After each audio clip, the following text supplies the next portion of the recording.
We are live. Greetings once again, and welcome to another session of Builder Office Hours. And I'm here with my guy, Mr. Shabs, as always. I'm sure Mr. Lloyd will be joining us in a bit. And it's 9th April, which marks it as the migration day for everything BaseApp. Okay.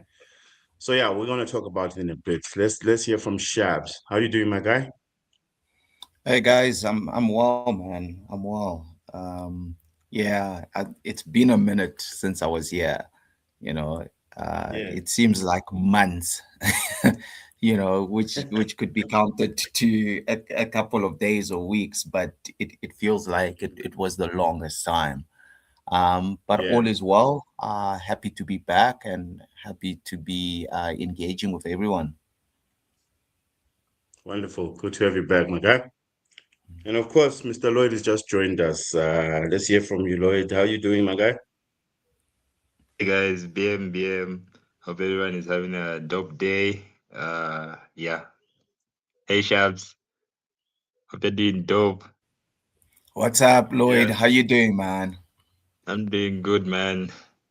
Slow, but yeah, doing good. Awesome, yeah. And awesome, it's awesome. migration day, base migration day. So we're gonna talk about that in a bit. So let me play the disclaimer, and then we just head straight into Today's what's happening. conversation is for Okay. information and educational purposes only. It does not constitute financial, technical, or legal advice. The views expressed are our own and do not represent Base, Coinbase, or any affiliated platforms.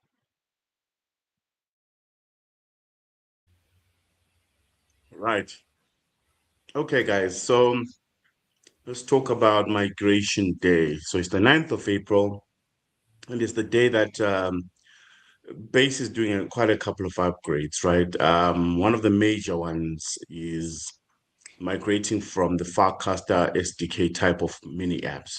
So what we knew as mini apps is gone, and we've got something new, which is just basic web apps. So it's kind of like something old, something new, right? But it makes it easy for anyone who's just built a website to be featured, for that to be featured in the base app, or for that to, for users to find it in the base app. And all they need to do is integrate, sign in with Ethereum, which is kind of like the standard, Web3 app type of implementation that allows any builder to integrate wallet sign in or wallet connection for their website. Okay. And of course, optimize it for mobile viewing as well, just to make it easier. But once you have that, you can also go and sign up on, it used to be called base.dev, right? But now it's called the dashboard. So it's the base dashboard, and they've launched a new one that we're going to look at in a minute. But yeah, go and sign up your app on, register your app on the base dashboard, and you'll be able to view it now in the base app. And we're going to go through what that looks like. Okay. So I'm gonna share my screen in a bit, but yeah, let's hear from the guys. Have you been checking out the socials? Are you picking up anything, guys, with the migration? Are you finding anything in terms of what's happening and what's going on so far? Uh, Look, I've been offline for a while, man. I'm just coming Okay. back to it. Yeah. So just repeat that, Google. My mic was kind of breaking. Okay. Now I was wondering if you've started looking at, the any of the socials to see what's happening with the migration, and if you've picked up Uh, anything yet. um, Not necessarily. So right now, I just saw the change, the from base.dev to the dashboard. So that's Yeah. what I was actually looking at just now. So yeah, I'm sure by the Nice. end of the session, I would have also just done a quick rundown to see if there's any news Yeah. that's on the timeline. Yeah. Yeah. And I see when you go and type in base.dev, it actually redirects to dashboard. So this is now called the dashboard, the base dashboard. Okay. Okay. It used And to be also, base.dev. Mm-hmm. I don't know if you've noticed the base builders base batches cohort 003. They picked Oh 12 teams. yes. The 12 out of Mm-hmm. I don't know if you've seen those. It also just came on my timeline just now, so I also thought that was Yeah, interesting. yeah. Yeah. I think I saw that either early this morning or sometime last night, and I reposted it somewhere. Let's have a look. Maybe let's go through the dashboard and then we'll look at. Oh, Yeah. here it is. We're gonna look at the announcement, right, of all the 12 teams that made it to, or the 12 teams that came out of the base batches cohort. This was the startup cohort, right? Yeah. So I think robotics is still to be announced. The student track is still open. So yeah, so once we've spoken a little bit about the new dashboard, then we're gonna go across and look at what the outcomes were and what those teams are building. Okay. Okay, Yeah. so yeah, so the first thing that you'll notice, guys, is the base dashboard, which is base.dev. It's been upgraded to base.dev, a new look, new URL link for it as well, a new domain. So it's on dashboard.base.org.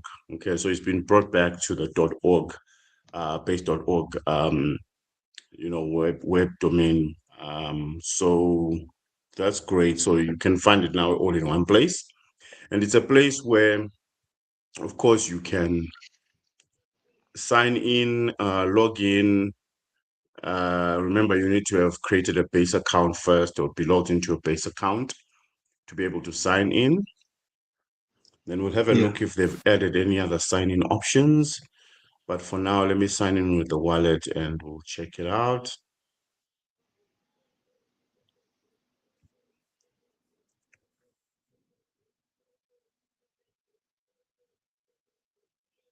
Okay, let's see what the dashboard looks like. Let me try and dim the screen a bit. Maybe let me brighten it. Is there let me see if they have an option for, oh, they don't have the option yet for, it's a bit too bright for me. Even if I dim it, oh, they don't have the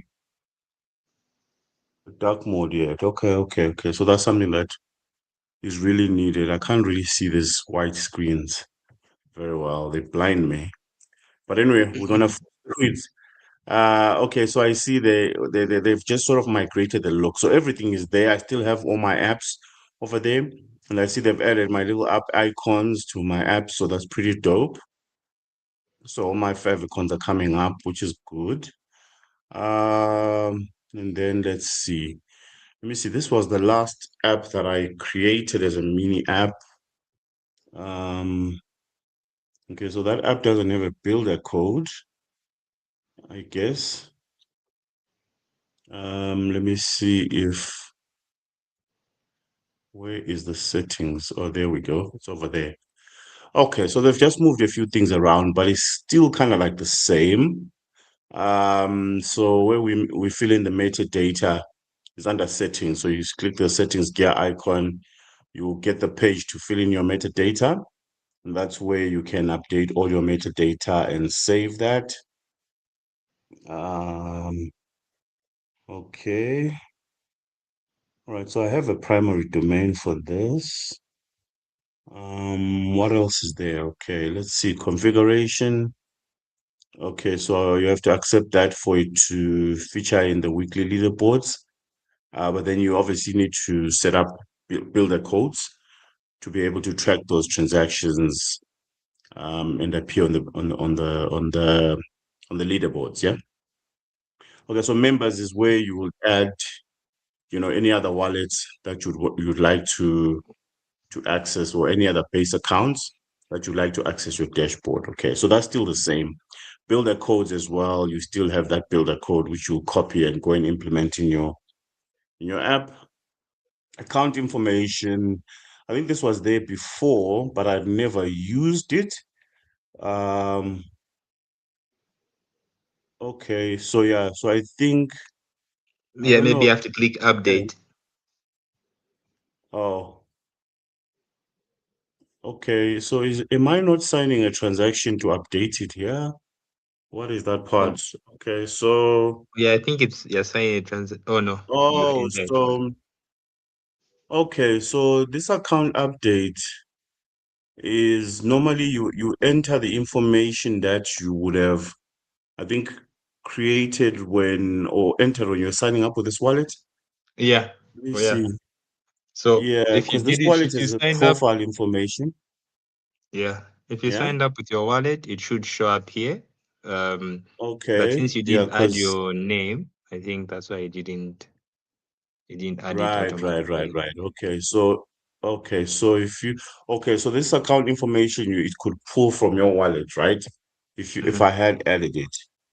Okay, but I wonder what it's for. Like, what is this for? I guess we need to find out, like, what would the information. Okay, so I'm assuming that when you publish your app, this is you are the user that the app would be credited to, right? So if your mini app is appearing in the base app or somewhere, I guess the attribution to the developer would be this. It used to be the base name for the mini apps, but I wonder if they will bring out these details somewhere. But Um, yeah, I think we'll get more information on this when they yeah. release the docs. Yeah, you wanted to say Um, something? yeah, I wanted to say it might also be specifically just for the accounts themselves, so that way you don't, maybe you have a couple of wallets and you don't want to guess which wallet maybe has which Right. applications. Yeah, you can name them. Mm, okay. Yeah. All right. And then we've got notifications. So one thing that's changed. Previously, notifications were being handled, if you built a mini app using the Farcaster SDK, there was a different process of doing the notifications. I think it was using a Farcaster notification system. Do you remember that notification system, Lloyd? We Yeah, never I really remember played it. around with it too much, but I remember we did give it a shot at some point. I think in the early days, we're enabling, like, there was something else. Was it Redis on Vercel to be Redis, able yeah. to enable the notifications or something like that? But then Farcaster had a system for enabling notifications. So now all the notifications within your app. So if it's a web app and you want it to be featured in the base app, and you've done the migration properly, you will have to do or enable your notifications over here. I see they've got you add an email. Okay, so I think this is the information from your wallet once again. So it's gonna probably ask me to go to my wallet. Okay, oh, so that's what it's actually for. I remember I was wondering why this account information is for. It looks like it's also linked to the notification system.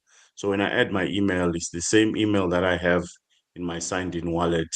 But I guess you could probably put a new one, but that's how your notification system, I think, is going to work now. But I think more documentation is still to come out on this because these are all these are new features.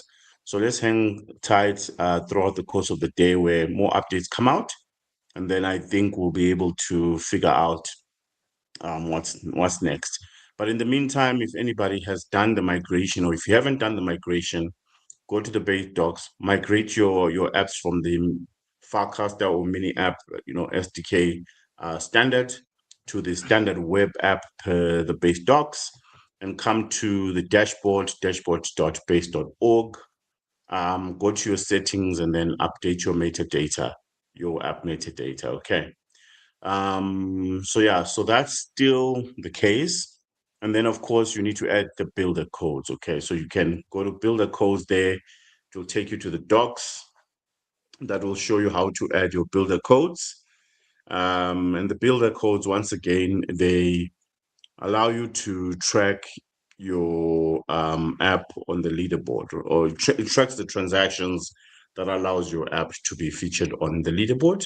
But your app will need to have, a minimum of, like, I think it's 39 on-chain transactions that happen, that are attributed with the builder codes. and are happening most likely inside the base app, okay? Because some wallets, like, you might have other users, using a different wallet to access your app. Let's say your users were using it on the website, you're using maybe a MetaMask or Trust Wallet or whatever. Those might not be, incorporated with Builder codes already. So the base dashboard or the base leaderboard might not be able to pick those up. So there'll be just some discrepancies. The transactions will be happening, but the Builder codes won't be pulling that information. So the analytics won't have them to be able to put you on the leaderboard. Okay.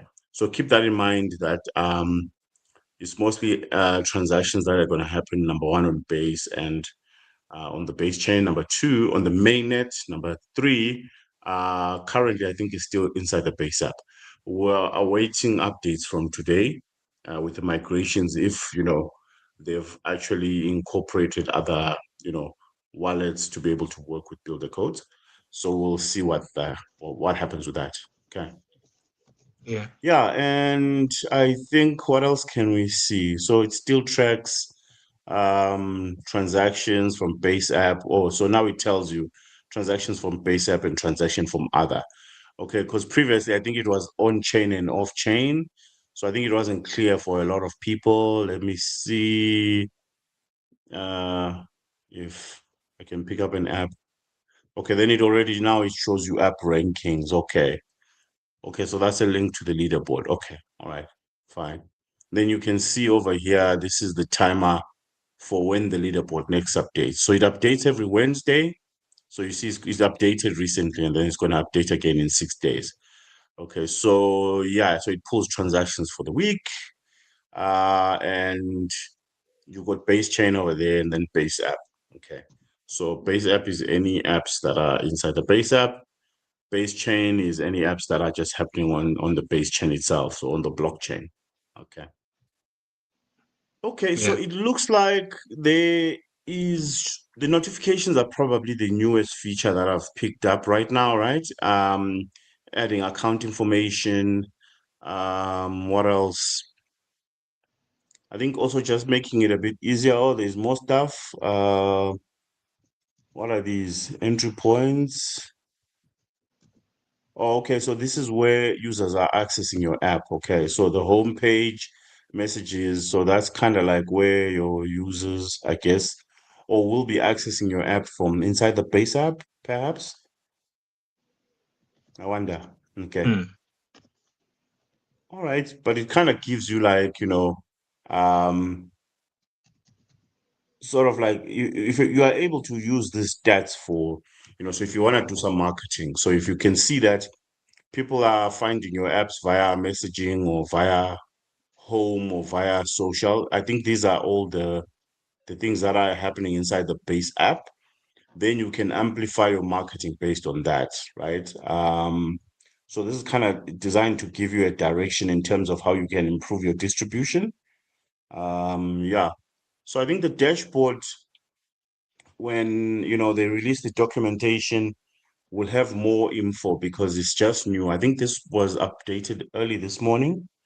I kind of saw it last night or early this morning. I can't remember, but it could have been late last night that I saw this update.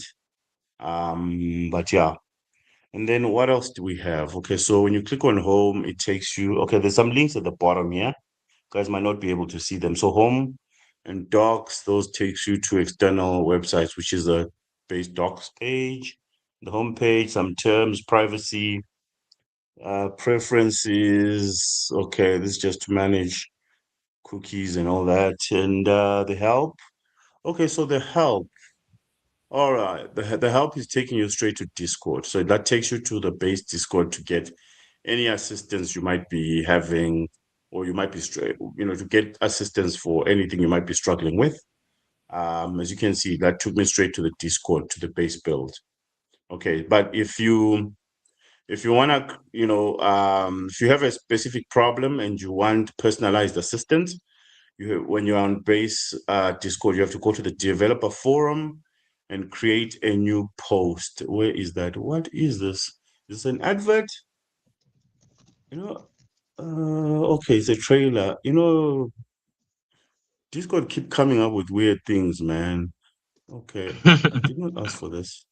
So you create a new post, then you can talk about the problem you're having, and then you're gonna get a personalized assistant. You can tag, or just type in what the problem is, give it a title, and yeah, talk about what challenges you're facing. You can add some screenshots, and they'll be able to help you. Okay, so they've integrated the links for all these things onto the base dashboard, right?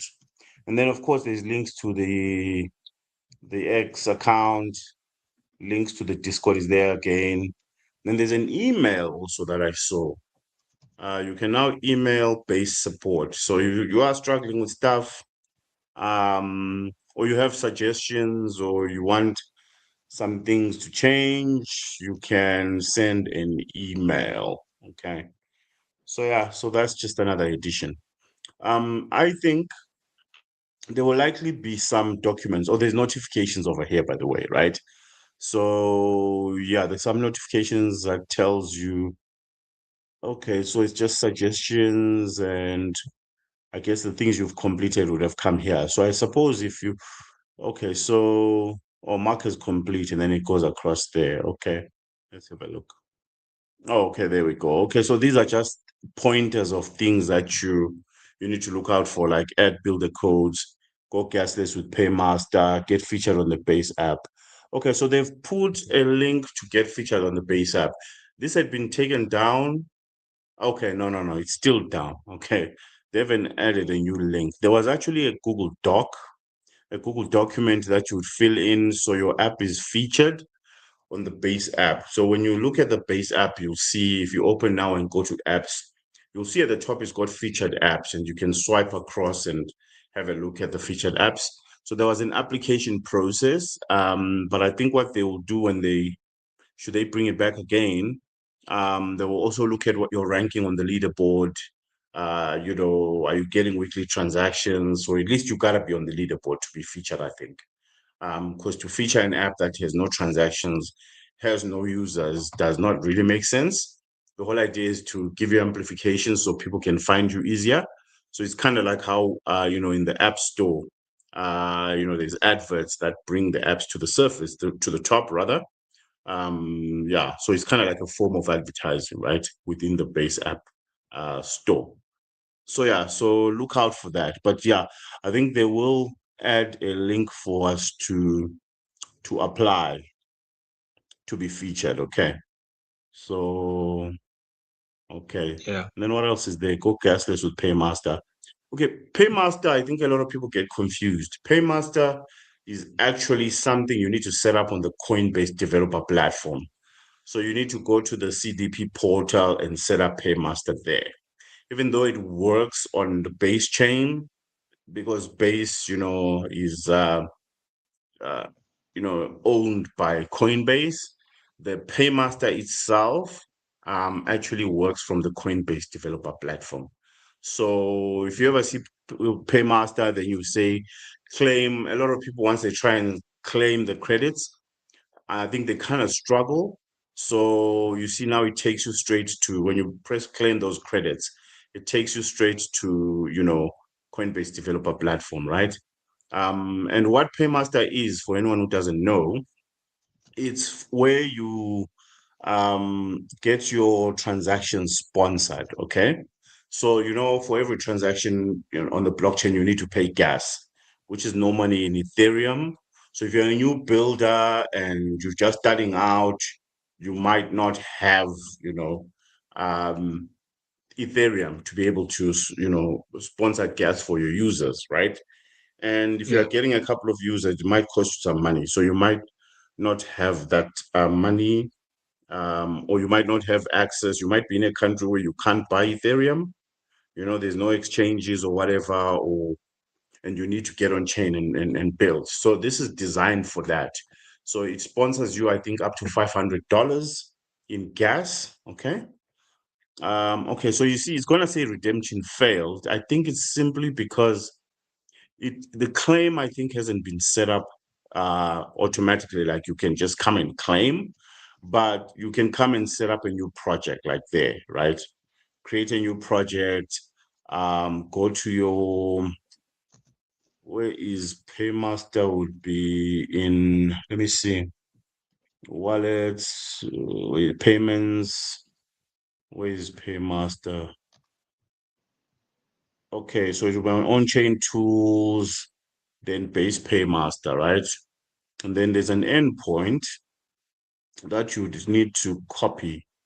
There we go. So you click on configuration, then you can select. So if you want to test it on the testnet first, you can select base testnet or base mainnet, and then you copy this endpoint and go and put it in your environment or your .env file.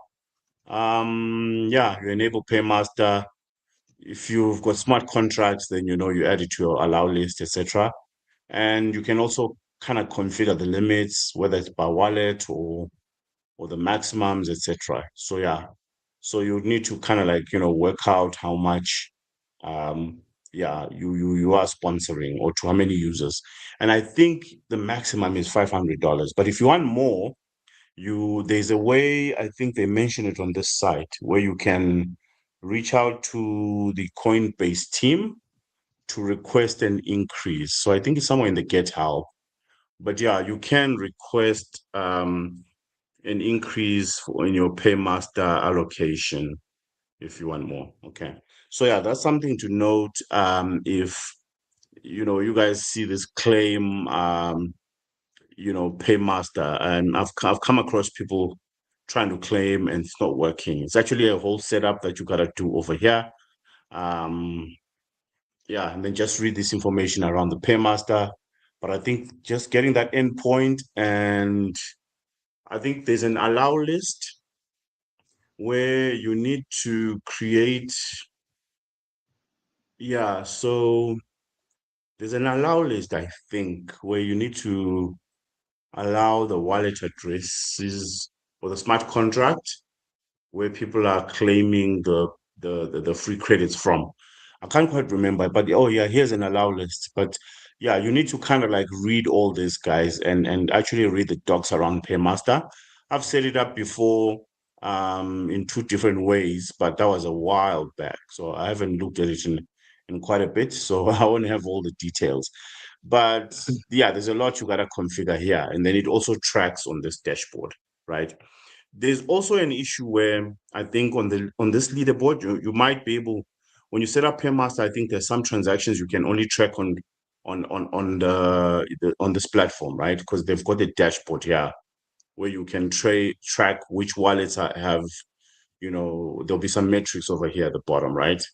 Which will show you all the transactions going in your app. But there is some type of a discrepancies that I've seen some users are picking up. Some of those are not coming up here, right?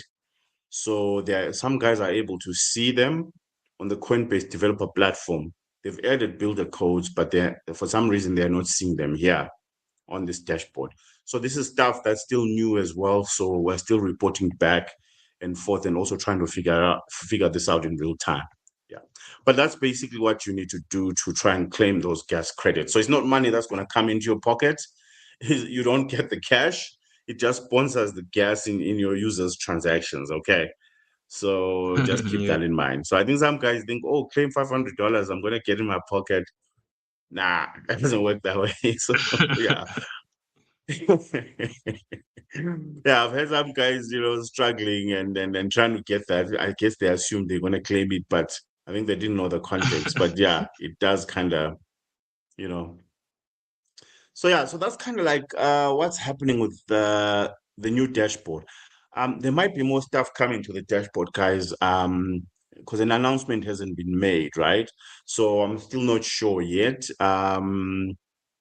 But I think the other thing to point out is I think the leaderboard used to have 50, it used to have 100 and it was reduced to 50. Okay, so now only the top 50 would be coming up. The top 50 apps based on the weekly transacting users will come up on the leaderboard. So it's no longer 100. Okay. So yeah, that's just what we have so far. Yeah, anything I'm missing, guys, or Lloyd, that you might have picked up from this dashboard so far, the new dashboard? Well, I think I think it looks more minimalistic compared to Yeah. the previous one. Mm. But yeah, I think maybe I'd say because of the way the user interface looks, it might make it easier for somebody who's using it for the first time to kind of just move around. So Yeah. guessing a bit more experimenting and using it, but Mm. so far, yeah, it looks way more minimalistic, and I think um, much easier from like a user experience perspective and Yeah. design. Yeah, Yeah. and Yeah. I mean, Nice. obviously, compared to the very first one we had, like this is easier. So yeah, Yeah, you kind of can see what's going on. You find your way around, So I think they've done a great job. Hoping they'll have the dark mode soon because I oh yeah, struggle yeah, to see. There's so much white, it's blinding. So yeah, I yeah, hope we get the dark mode soon, right? yeah, Okay, but otherwise it's great. It's a great tool. And I think they're going to be adding more features because then this becomes kind of like the central hub to manage a lot of things that you're doing on chain. So I wouldn't be surprised if they bring this a paymaster page on here to make it easy so you don't have to keep going to the Coinbase developer platform. That would be great. And obviously the docs, it would be great to see some documentation around this, kind of like a guide to guide people, even on, things like explaining the leaderboard, what constitutes the transactions and, et cetera, et cetera. So yeah, hopefully that will come up in due course. But yeah, so kudos yeah. to the base team, guys. This is great. And yeah, right. So we've Nice. spoken about this. Okay. So another thing that's going to change in the course of the day, I believe, is the base app. Okay. So, I mean, you guys have already probably seen some changes in the base app, but I think at some point today, when the migration is finalized, you're going to be able to see a lot of apps that you've converted into web apps. They're going to come up and you'll be able to pin them and you'll be able to access them or find them in the search field. You can't you can't as of now or earlier today. I'm not sure. I haven't checked right now during this call, but before the call I checked and the migration hadn't been completed. So that's still work in progress. So you can look out for it today or by tomorrow, and you'll be able to see in the base app. So if you can't find your apps on the base app, you can check them out there. And if you still can't find them, then you actually need to click on the settings icon at the top, and of course select which app you are looking for. So if you've already registered your app, for example, and you can't find it, and you've migrated it into a web app, then you can come to the settings and complete the metadata over here. Okay, and keep in mind that you need to stick to the character limits, no special characters, stick to the sizes and the maximum amount, the maximum size of all these images, the icon, the screenshots, and the thumbnail must all be a maximum 5 MB. Otherwise, it won't save. Okay. And then, of course, your URL, if you want your apps to be accessed from the base app, right? So then this URL needs to be the actual landing page where, when users go to the base app and they open your app, the actual landing page for your app should be this URL over here. Okay, so just make sure you update that. So if some people have apps that redirect, just like how now, for example, base.dev redirects to dashboard. So if you have a situation like that, then you don't put base.dev here because it redirects to another landing page, which is dashboard.base.org. So you would put dashboard.base.org. Okay, so the actual landing page where your users are going to start using your app is what needs to come over here in the domain section. yeah, and then once you do that, you save. And I think within 15 minutes, oh no, it's now within an hour. Within an hour after you update your metadata, it should update the base app within an hour, and you'll be able to access or search or find your app in the search field. Okay. Yeah. How do you know if you've migrated your app properly, right? For me, there's a simple trick. I go to the base app, or at least this is what I discovered, right? If you go to the base app, um, and there's this little dots at the top right corner when you open your app. So you can put your app's URL in the search field inside the base app, and then it's going to open it like a web page inside the base app, right? And then on the top right-hand corner, there is this little dots where you can click, and then it brings up a little pop-up menu, right? If your app has been migrated properly into the new base app web standard, it's going to have the option to pin your app. Okay, so to pin it is kind of like, to download the icon and then you can find it easily in your pinned apps. If you don't have the pin your app option, chances are you haven't done the migration properly and you need to go back to your code and try and figure out what's missing. You can actually go back to your code and say, I can't pin my app.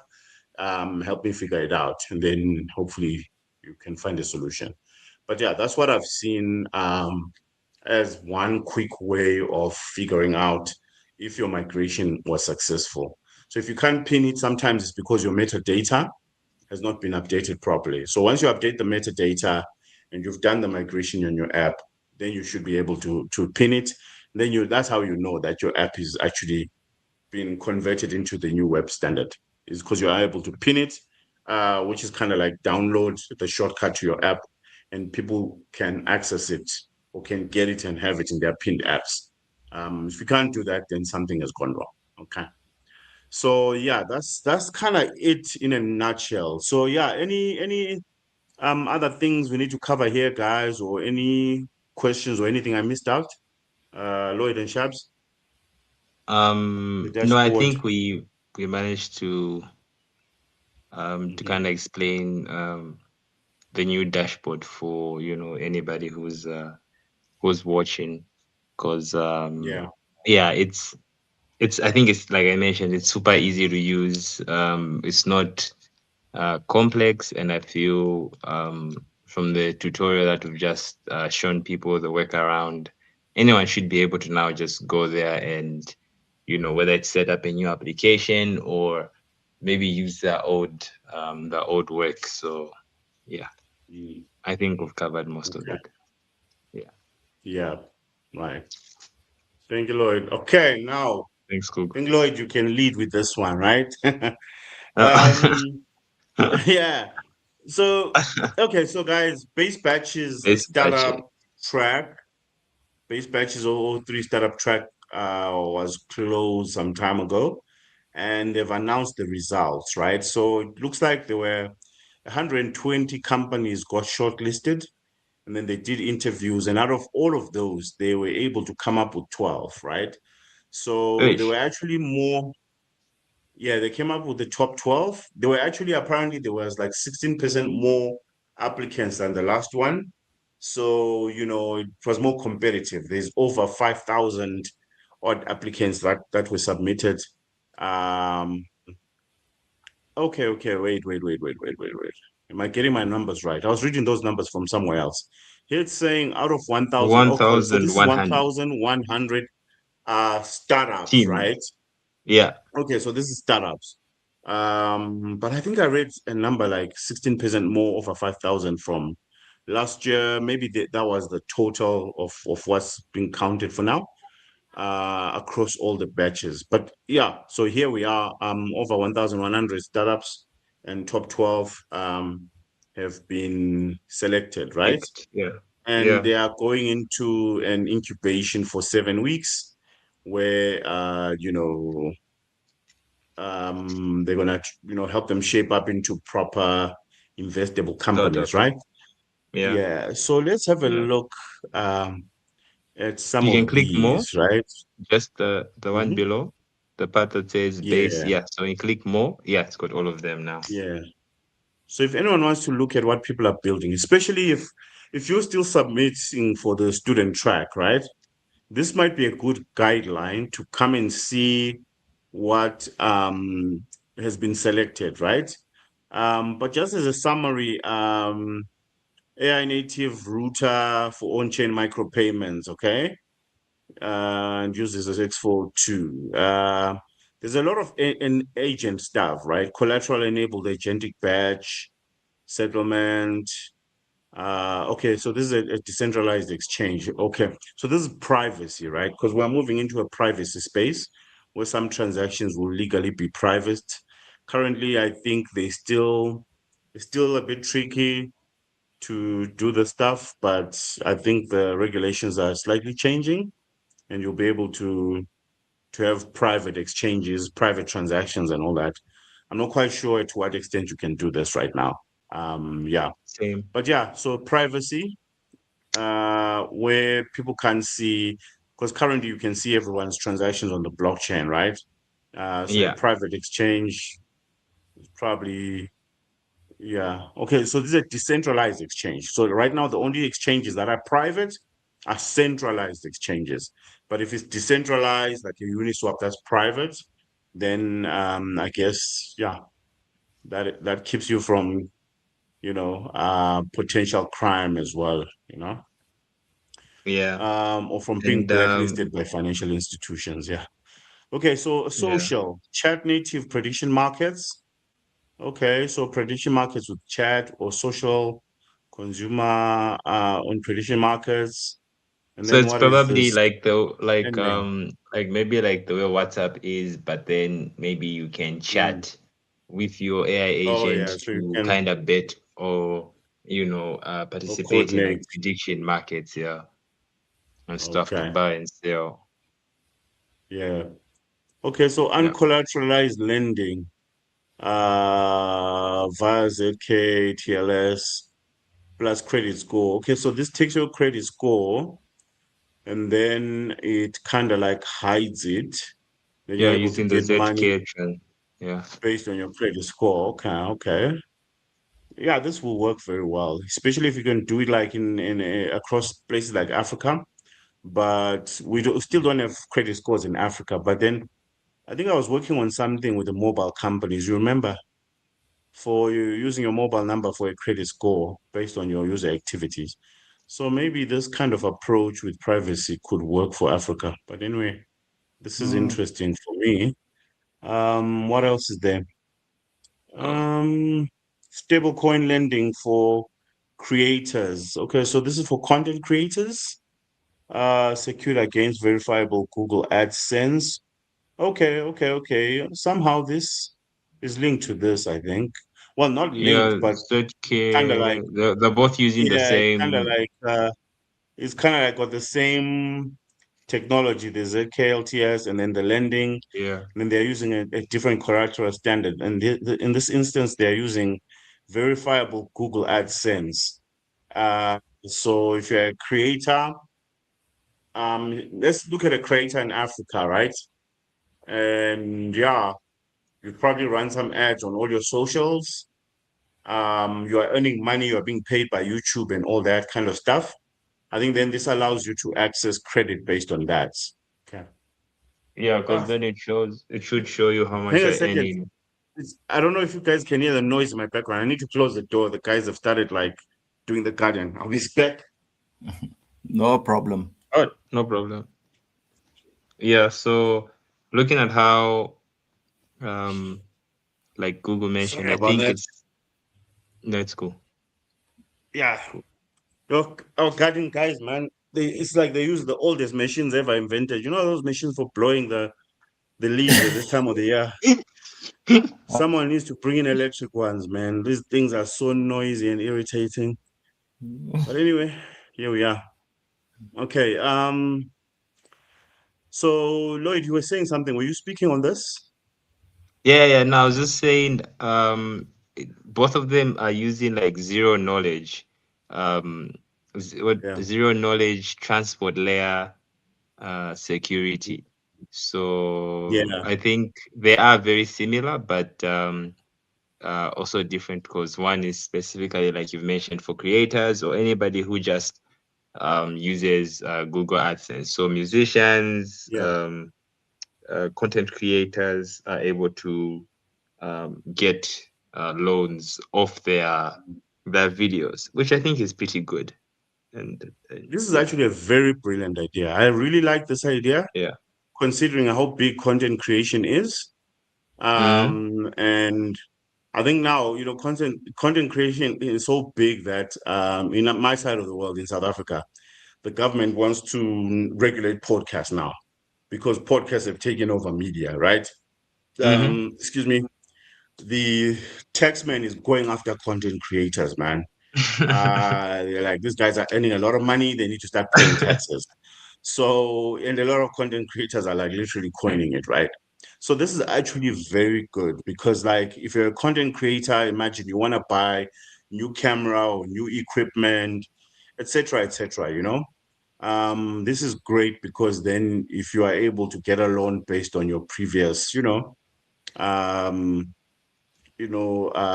AdSense, if they can expand it beyond AdSense, they can add like payments from any other platform, right? Proof of payments, right? Yeah, Um, yeah, this actually is great. I like this idea. This yeah, is me very too. good. It, it, Mm, it, it should it should it should yeah, work. And I went to their website. So if you click the mm, part that says tomorrow.loans, yeah, you can get a bit more information about how it works, etc. So I feel this kind of gives me an idea of like what someone from like our community was building the last time, creator loans, yeah. where you were supposed to use Mm. your Yeah, I saw your that. What happened with yeah. that? I Who was think early with because that? Yeah. yeah, Mwimba is one who was Hmm. building that. Yeah, so like it was supposed to use your creator account from like the base app, which was synced to Zora, and then depending on how big Mm. it is, it was supposed to give you you were supposed to be able to kind of get loans in stable coins using USDC, using your profile. Yeah. So yeah, this just reminds me of that. The only difference is rather than using like Zora, it's using like Google AdSense. So Yeah. from a nutshell, it's more of like a Web 2, Web 3 combination rather than just being like a full Web 3 um, app, which I still feel is very dope, and it's a dope initiative because, like we said, we already have like thousands of people that already use Google AdSense, Hmm. so this would be a way to kind of introduce them to stable coins, especially if you're like a creator, like you mentioned, in Africa, where you might want to get a loan or an upfront using like your profile. So yeah, hoping to see how the company grows and what else they do. But it's a brilliant idea. Yeah. Great stuff, man. Yeah, I think Mimba needs to, you know, move with that Yeah. because clearly it's a winning idea. But that's the crazy part about Web3, guys. You think of something, you're early with something, right? You don't make it on the last page batches with your idea. Then another guy will come in, have an iteration or something similar based on that, and will make it. It doesn't mean that your idea now must end or you must stop working because somebody else got into Yeah. base batches. No, no, no. The world is built on competition. Yeah. So if you see somebody's done this, do your own version of the same thing. It's like how, funny enough, today this morning, we saw a new Burger King that's been built on a busy road right across the road from a McDonald's. They like literally bought out a place that used to be like a home office, kind of like a house, and they built a Burger King because it's across the road from a McDonald's. And it's a great strategy because if McDonald's is validation, right? That you don't need to this spot is got people, it's got customers, it's got foot traffic. So go and put your shop there, than having to try and figure out and go and put it where there's no competition, right? So yeah, so use what's existing as validation. So if Mwimba can see that this guy made it, he's got traction, he can go in and see like what other ideas he can throw on top of his original idea, what he can borrow from this, and he can iterate and actually go out to market and start getting the business. And in Africa, Yeah. guys, we have so many content creators. Remember, YouTube pays some of them, um, depending, I think, what country you're in. TikTok hasn't been paying for some for so many years. So there's a lot of opportunity for this kind of financialization. And if it's not about giving them direct cash loans, you could like sell them cameras, use the same technology, and have an online store where they buy a camera and they pay every month or whatever, right? Etc. So yeah, so this is just the underlying technology that's enabling access to equipment for content creation businesses. I like this one. So, but anyway, we shouldn't dwell too much on the one. Let's give the others a fair chance. Yeah.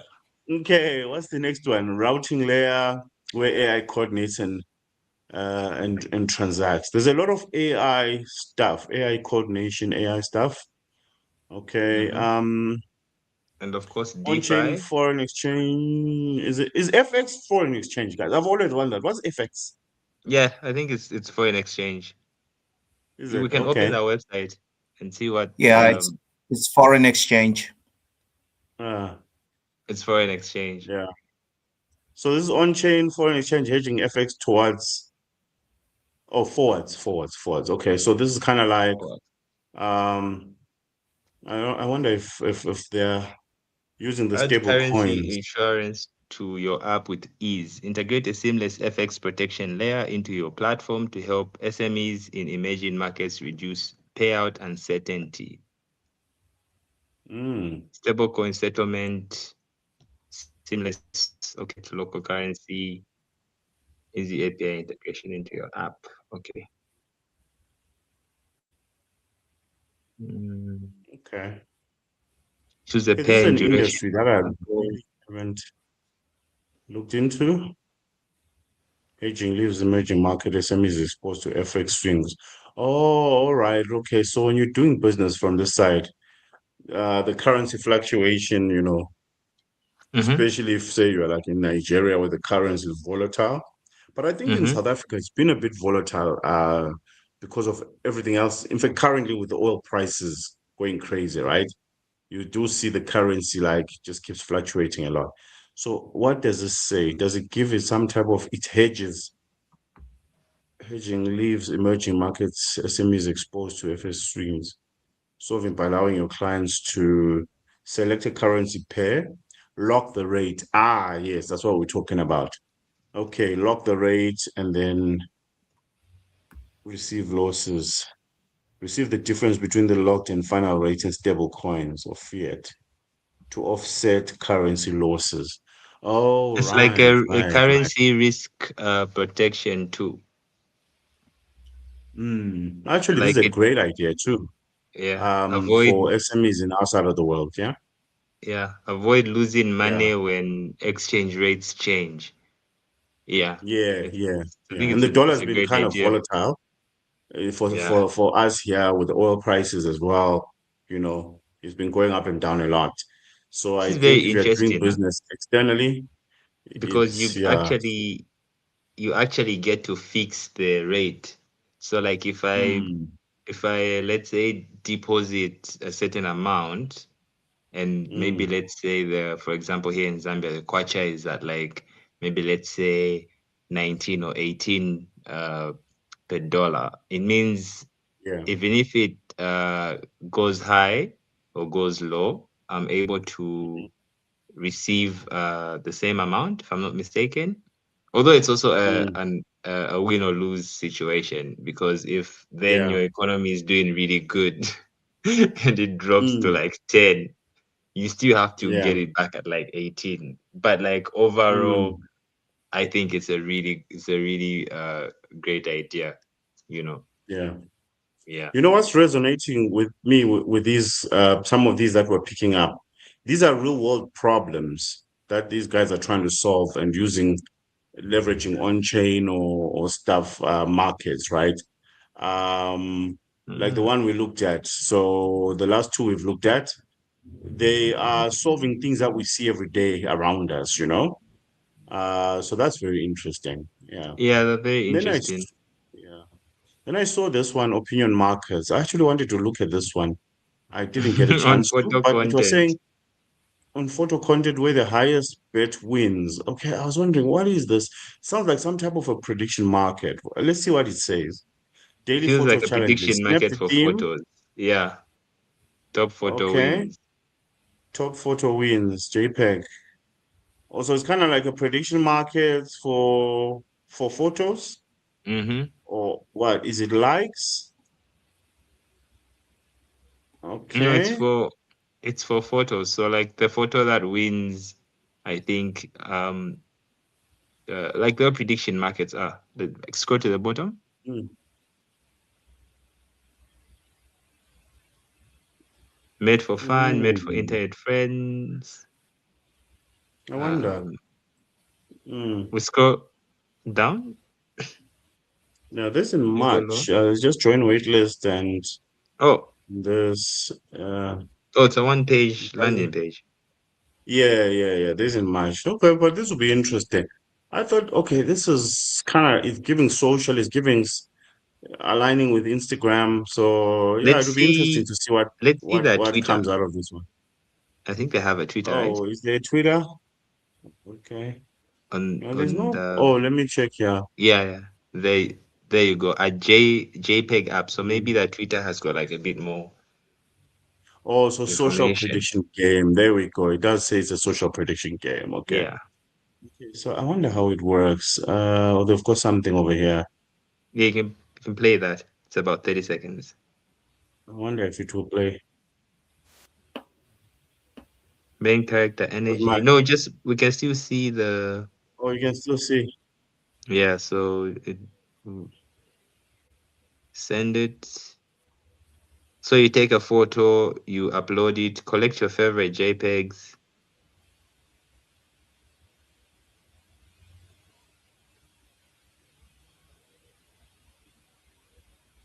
This is interesting. I guess their JPEGs will be like NFTs. I wonder. But hmm. Yeah, well, Okay. we'll wait and see. I suppose they are keeping this one in the bag, because you know how easy it is to clone ideas now. So Mm. yeah, we'll wait and see on this one. But yeah, there was something about it that seemed interesting for me. They've got a nice website and the whole idea of prediction markets for, you know, For photos, yeah. for like photos or like for Instagram or whatever. I think it's got potential, if it's done in an interesting way. So I also kind of found it interesting.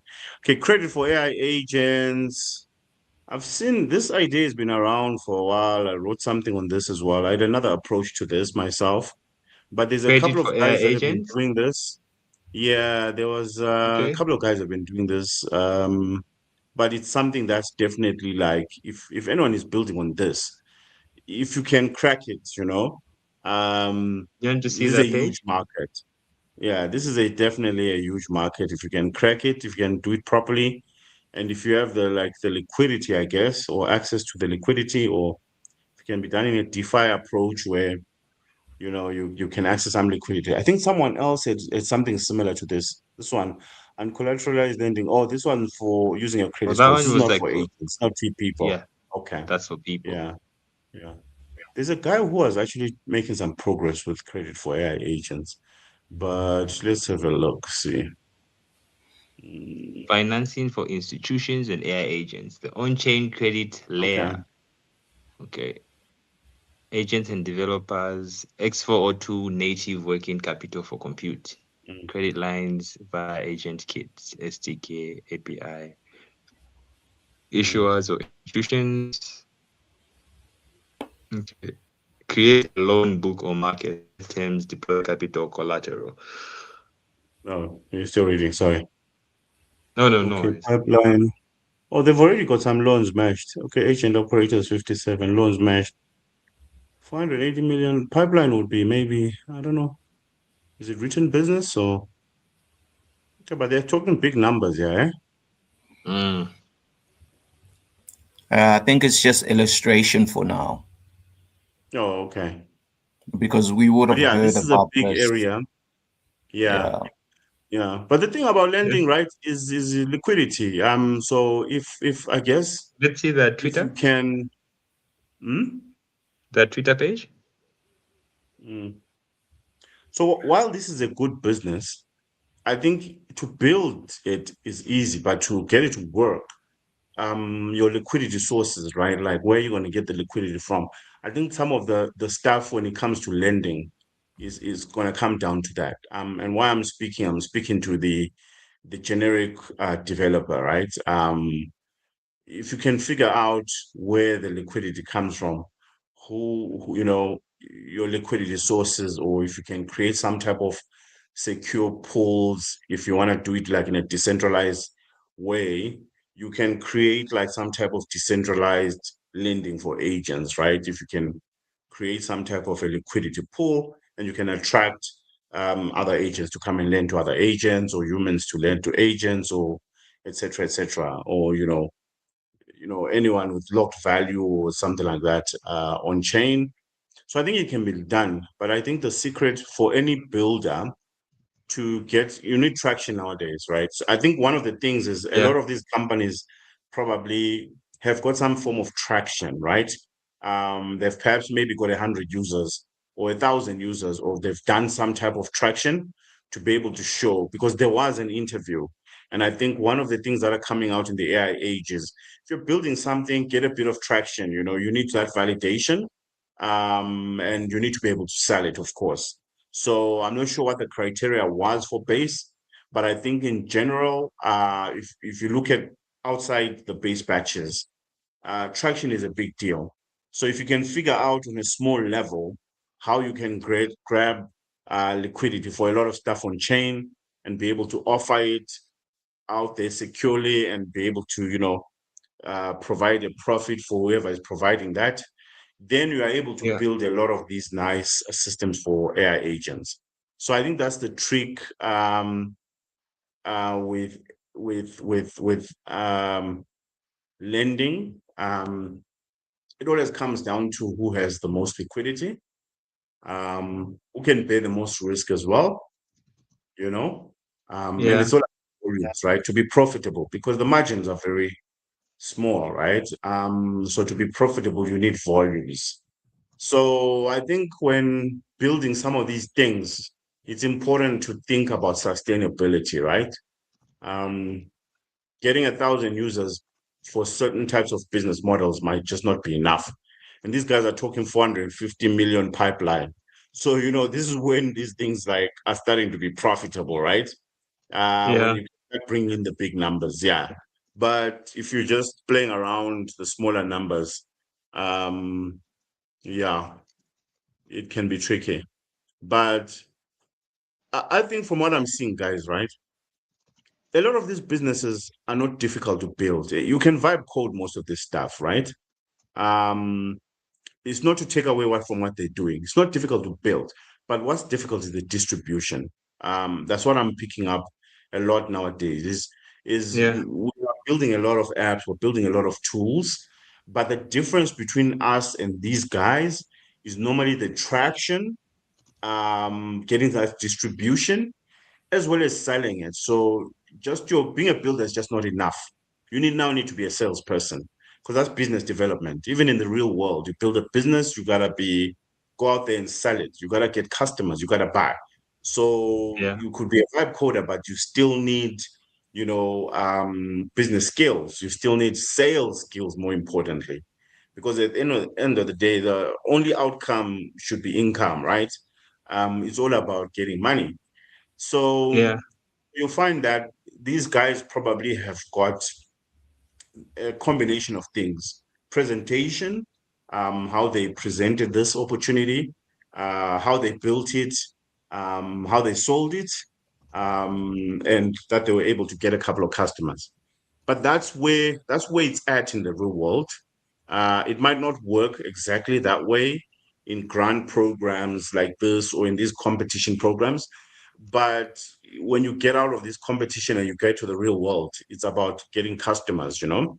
So either you're spending a lot on marketing, or you're investing a lot in very good salespeople, or you yourself are, learning your sales skills and going out there to sell or finding customers. But then if you're dealing with AI agents, then it's a technical issue now. It's about finding the right AI agents and, having the proper infrastructure and finding out how other people are acquiring agentic businesses for AI agents. So that's a technical issue there.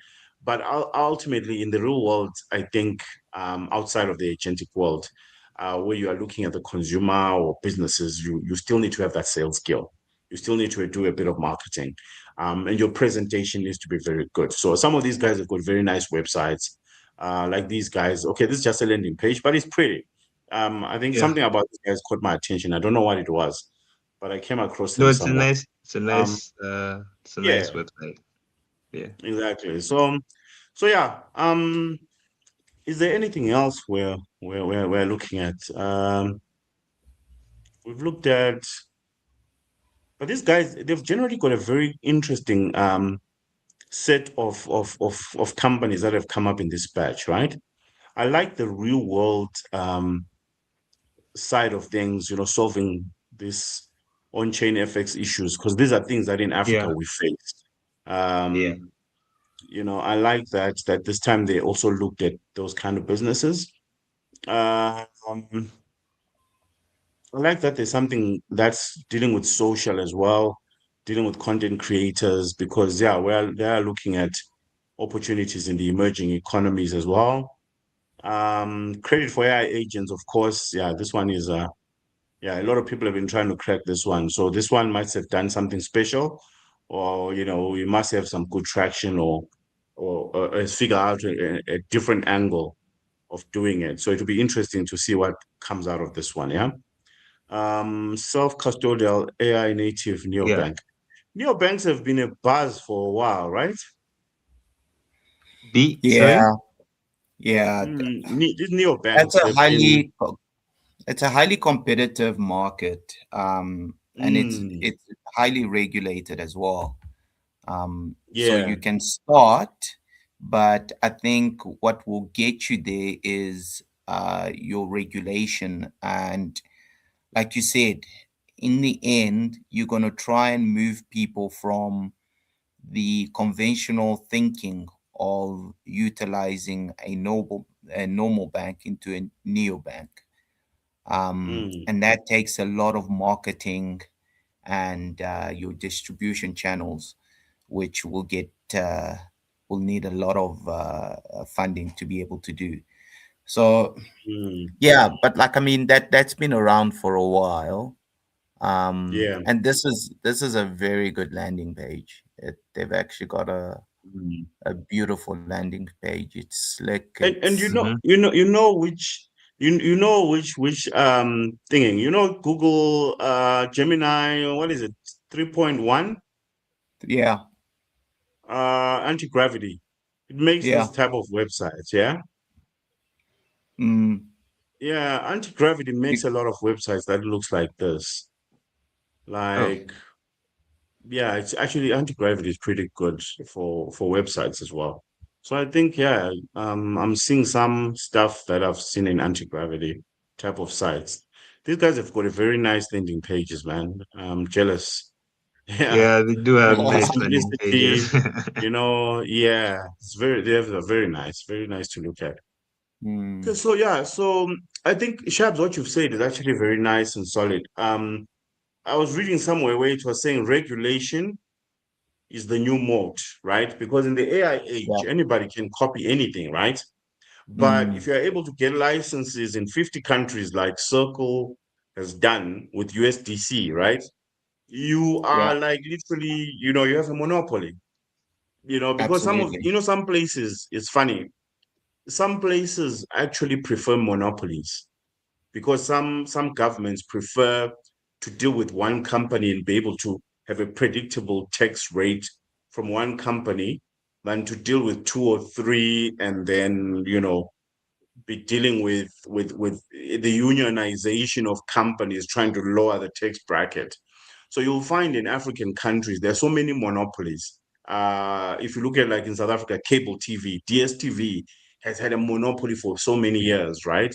Even to this Yeah. day, there's a monopoly because your Netflix can't, broadcast sports because DSTV has the rights, even if they're not showing us some of these sporting games. So that's the nature of African countries. So if you also see, I think a lot of these guys that are building here are actually trying to capitalize on things like that because if you look at this, I guess he's talking about Latin America. So this is probably for, you know, the focus on a lot of these real world businesses. They're talking borderless. These are issues that you face in the global south. So whether it's Latin America, or India and some Asian countries as well as Africa. Some of these real world businesses that we're seeing coming up here, like the neobank, um, this is credit for AI agents and institutions. These are things that, like in the real world, um, what was the other one? FX guys, and what was the other one? Stablecoin lending for content creators. These are things that like are really affecting the global south, right? Or the emerging economies. So global south, as well as like, the Asian markets, so your India, your Vietnam, your Indonesia, Malaysia. These are environments that have high populate. There's a lot of people. They've got big populations, but they're still like third world and second world economies. So there's still a lot of a lack in liquidity, a lack in infrastructure, a lack in moving things across borders. So yeah, so these are areas that are still very green for pushing Web3 solutions or blockchain or crypto-based solutions or stable coins. But if you can get the regulatory, licensing for those for these markets, you have a very good chance of monopolizing for the next 10, 20 years, because these markets believe in, a singular thing or one leading thing, one leading brand. It looks like it's the nature of those governments to, and the economies and the people to have a trusted brand and then they stick to it for so many years. That's why, there's certain brands, certain cool drink brands that we all drink. Everybody drinks Coca-Cola in our markets. You bring Pepsi, nobody wants to drink Pepsi. Nobody. Exactly, right? It's as simple as that. It's just the culture of the people, right? As well as the governments, right? They are not very welcoming to too much competition because you're going to unionize and they want to guarantee their tax base. You see, so yeah, so that's actually interesting, guys. Is that we're seeing a lot of business that apply in our world, yeah, real world businesses in the current base batches. So I think for anybody that's still building for the students track, take a page from this, take a page from what we're sharing as well, from our knowledge of the business ecosystem and etc. and the markets as well. Take a page from that, see what you can create. And if you see out of these ideas as well, if you have your own version of doing things and you can see a gap, or you can even see some two ideas merging, because we already picked up two ideas that merge, yeah? So if somebody comes and adds these two, the credit file and the tomorrow loan. So this is your uncollateralized lending, right? Using your credit score. And then you marry that with the content creators, right? Using the, Google AdSense and any other, traffic that these guys are doing, the numbers that they're doing on their socials. I think there's a way where you can bring these two ideas together to create one idea and, to target a specific market, not just content creators, but then it could be lending for other people. There's so many people doing things online, right? Mhm. Nowadays, besides content creation, there's a whole lot of other things. There's people with online shops selling this. There's people buying stuff from Shein. There are some content creators or influencers that I've seen online. They go to China and you can order iPhones. They buy those Chinese iPhones, which are cheaper than the iPhones that you get in the US or whatever. So they'll go and get your iPhone 14 and iPhone 15, and then they come and sell them here in South Africa cheaper than, yeah. So, and these guys are doing a lot of business. They like literally travel, they get orders via, Instagram and via their socials, TikTok. People pay up front, then they travel in a month's time. You get that stuff. Like my missus actually bought hair, the weave from one of these content creators. She waited like a month, but she paid the money up front. It's just a trust-based business, right? But it's so manual, you know? So imagine digitizing that and creating the capability, creating an app where they can interact and talk and all that kind of stuff. Like there's so much that can be done. So yeah, so these two ideas could match. And I see a lot of couple of these agentic ideas as well can be, put together. Like these AI agents can be put together to form one type of a business. So yeah, so if you're a student and you're building, currently and you are struggling with ideas, have a look at this, mesh it up, create your own, find a vertical, add a couple of interesting things and see what you can come up with. But yeah, definitely there's a lot of potential mashups from these ideas.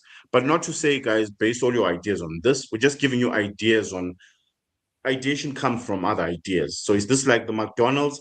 These guys are like the McDonald's. How do you bring your Burger King and build it next to these guys, right? Because these guys, they're doing something interesting. If some of these guys are already getting revenue, it means that you can build a business, a similar business next door that can attract, some of that foot traffic and, get that kind of, get a piece of the action there. So yeah, so this is how perhaps we should be looking at things as well. Um, see what the trends are and build for X or build for Y or build for our local markets. Yeah, I don't know. What do you guys Yeah. think of this list? Great ideas here. What do you guys think based on this? How would you advise the students that are still to, submit for base batches? For me, I would say, we've seen that most of them are using like a lot of agentic, I would say, stacks, and we've seen like the X4 as well is something that is in some of the projects that were picked, and of course DeFi. So finding creative ways that maybe incorporate all three, or at least one of the three, in a way that um, you're building for, like I mentioned the last time, for the student track, you're building for like other students or yourself, or how you as a student would use a particular app, would help with coming up with like ideas to look at. So finding a way of mixing those three and seeing what problems students are suffering with that you can solve. So I think that's one way you can do it. Yeah. And also, sometimes you might be too early.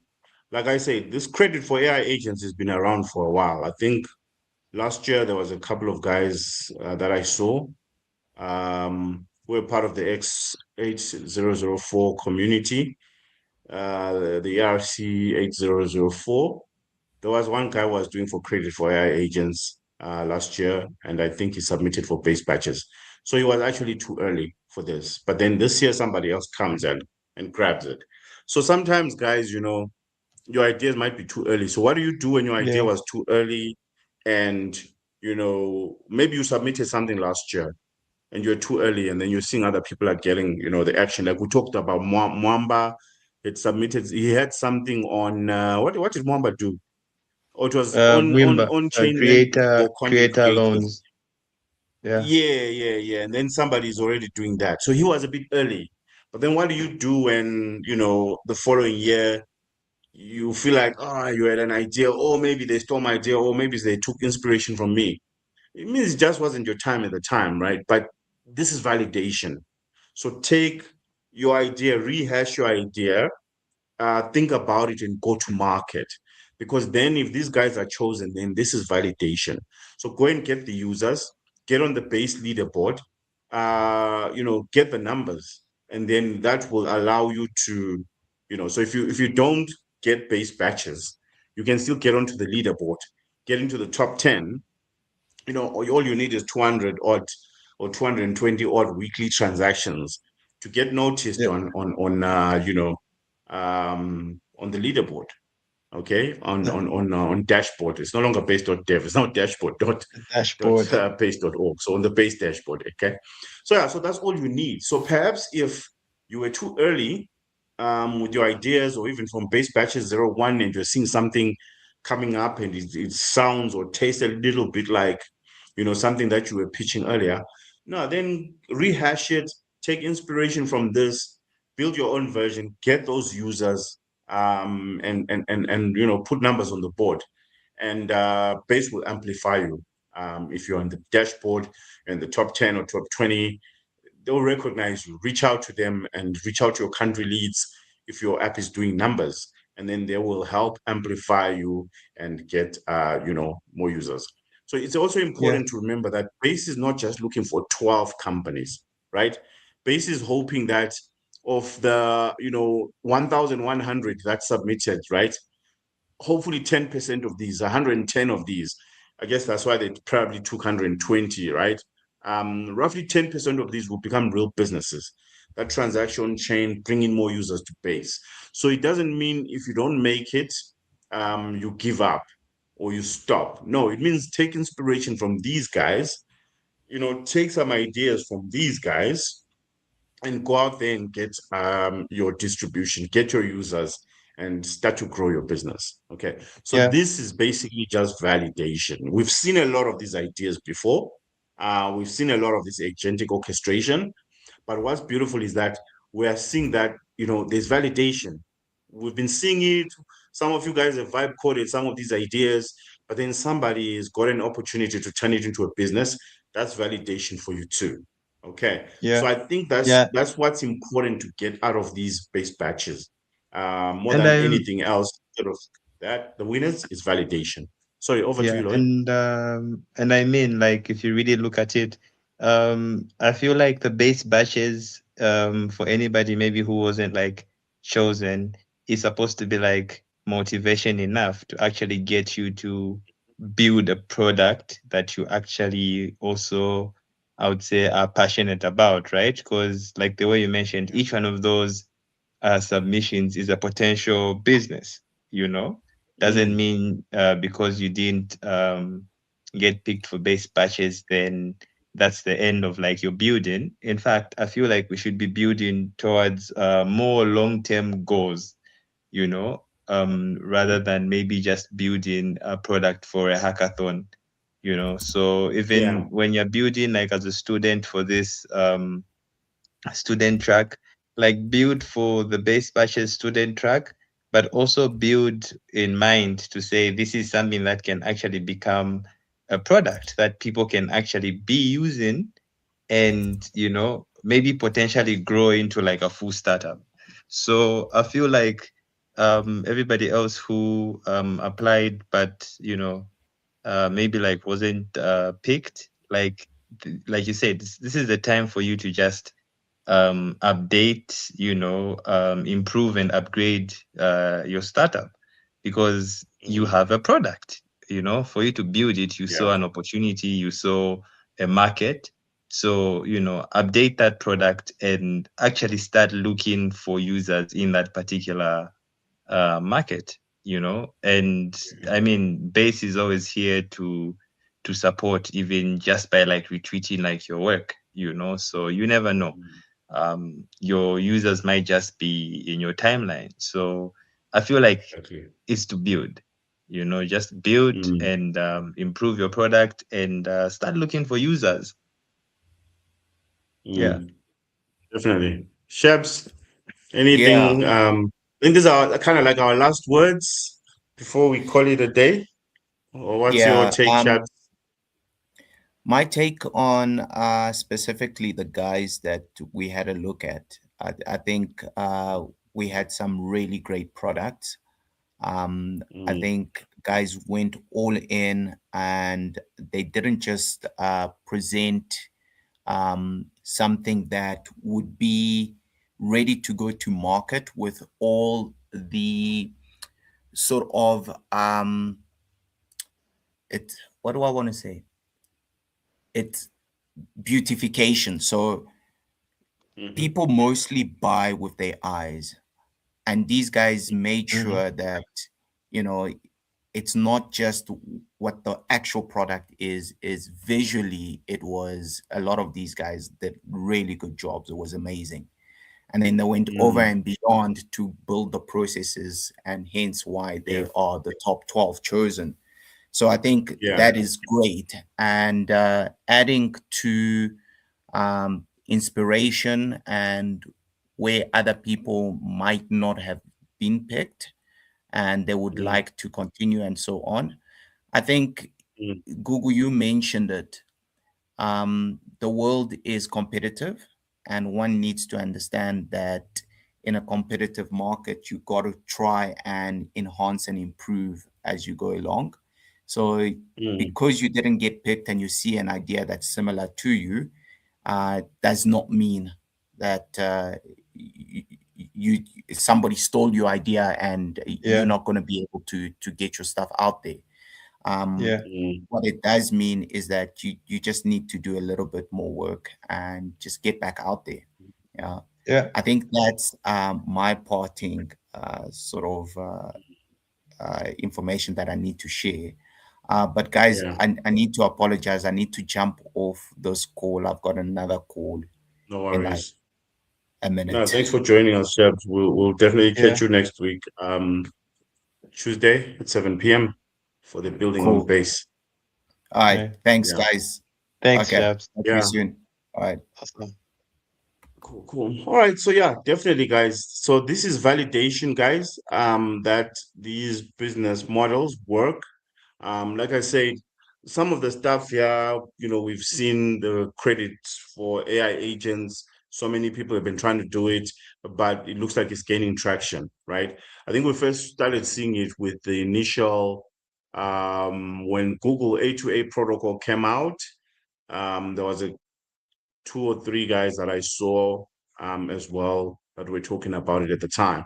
So, but a lot of those ideas that were too early are gaining validation now, like we're saying. So now that we see the validation here with some of these guys on base, a lot of you guys probably have similar ideas, so go out there and get distribution. So if you see somebody winning an award for something and you've been vibe coding or play around with the idea, then it Yeah. means you must go to market, right? Because you already have the same idea. And if you guys understand the concept of how the world is the ether, everything's connected. We're now all a hive mind because of social media and because of we're getting information at the same time or within the same day nowadays. So we all have literally the same ideas now, So when you have an idea here, in South Africa, someone else in Nigeria has the same idea, someone in the US, Yeah. in the UK, in Latin America, etc., in Japan. We're all getting ideas at the same time. So what does it Yeah. mean? It means go to market and try and get market share in your own corner, right? So it's not about one idea, is gonna sort of rule the world, but it's just about the markets that you can be able to capture. So go out Yeah. there, guys, find distribution, find users with any of your ideas, and get onto the leaderboard and get that amplification. So yeah, so building for base batches, that's to mobilize you, right? But getting the real world market, that's where it is really at, because that's how you build, sustainable businesses. So yeah, do not be disheartened. We're just trying to motivate you. So students, Yeah. you still got a bit of time. If you see your ideas are not kind of like aligning with the theme, you've seen the theme is fixing real world problems is back in action again. Um, the agentic infrastructure is is still a thing.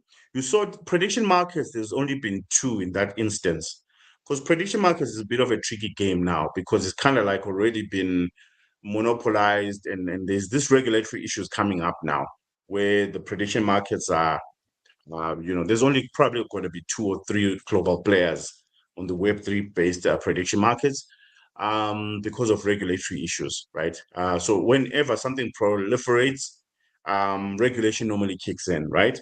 And then when Yeah. regulation kicks in, government starts clamping down, and then you find that it's difficult for startups to now get into that market. Then the incumbents becomes the guys who got early traction, your Polymarkets, your Kalshis. So it becomes very tricky. But it doesn't mean you should stop, because there are other areas where you can capture money. And also another thing to point out, guys, nowadays, because of AI, because it's so easy to build anything, some businesses are now like trends. It's a business sometimes or an app, it's only there, they're consumables, they're discardable, they're takeaway type of apps. It's only designed to be there for a season. It could be there for 3 months and then it disappears. Then it comes back next year.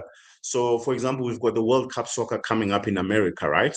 Americans, they don't really know much about soccer, or what we call it soccer and football this side. So they don't really know much about it, right? So one could, as an idea, build something that kind of like educates them and get them interesting and blends with the socials if you understand their culture. And that could be an app that only happens for the World Cup. It could go viral because they've got such a big population. It could go global, but it's just an app that's going to work for the World Cup. It's just for that time. And then when the World Cup is gone, your app is gone. You'll find it might work for smaller tournaments. It might work for the World Cup cricket, World Cup rugby, but probably not to the same level. So that's something we have to accept now is apps are becoming consumable items, and people will only use them for a moment, a few days, or for a trend, and they discard them. So just learn how to capitalize off that, make money off that, and then, keep building more apps then, so yeah. So I think that's where we're at. Yeah. Your thoughts, Lloyd, on that before we go as well? And just but finish building. If you had paused building, continue building your idea until you get it where you had envisioned it to be. So we've seen the winners, like they're also pushing the ideas.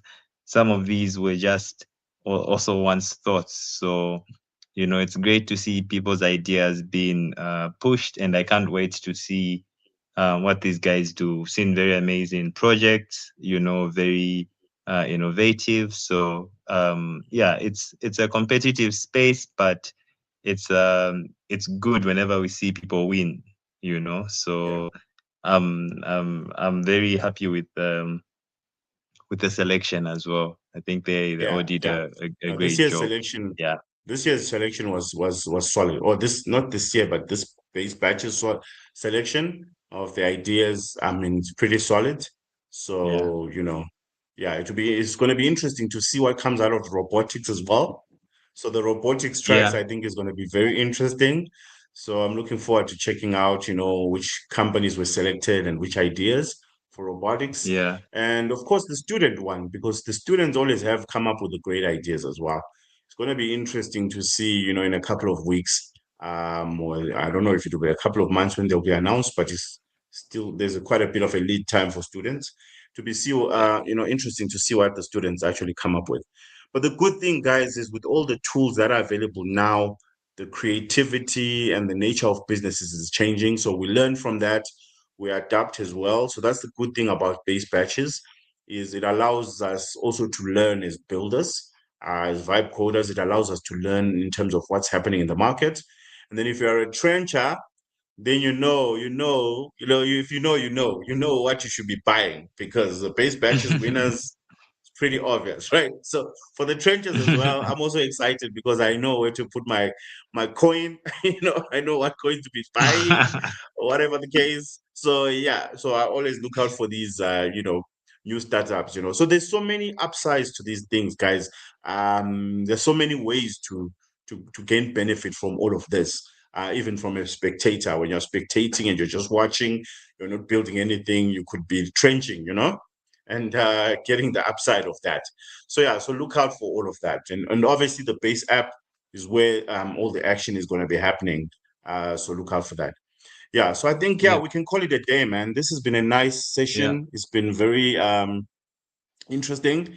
There's a lot happening, guys. Look out for the announcements on the official channels, on the base social media, on the Discord as well, for what's happening with the migration. So look out for all the information that's coming out, because the migration is happening today and it might continue for the next few days as well. As the team ships out new features and new stuff on the base app as well. So look out for all of those. And if you're having any problems, remember, come to the Discord and post in the developer forum. There's about 30, DevRel ambassadors that's going to help you with any of your technical problems. Yeah. So yeah, it's been great. Please catch us on Tuesday, 7 p.m. Next week, Tuesday, 7 p.m. Central African time, once again, for Building on Base, where hopefully we'll have more updates on more information around the migration and on what's new on Base, etc. So we'll catch you guys then. Thank you, Lloyd, for coming through as well. And thank you to our viewers for coming through as always. We'll catch you next week. Yeah. Have a Thanks, good one guys. and a great weekend from tomorrow. PM. Cheers. Bye.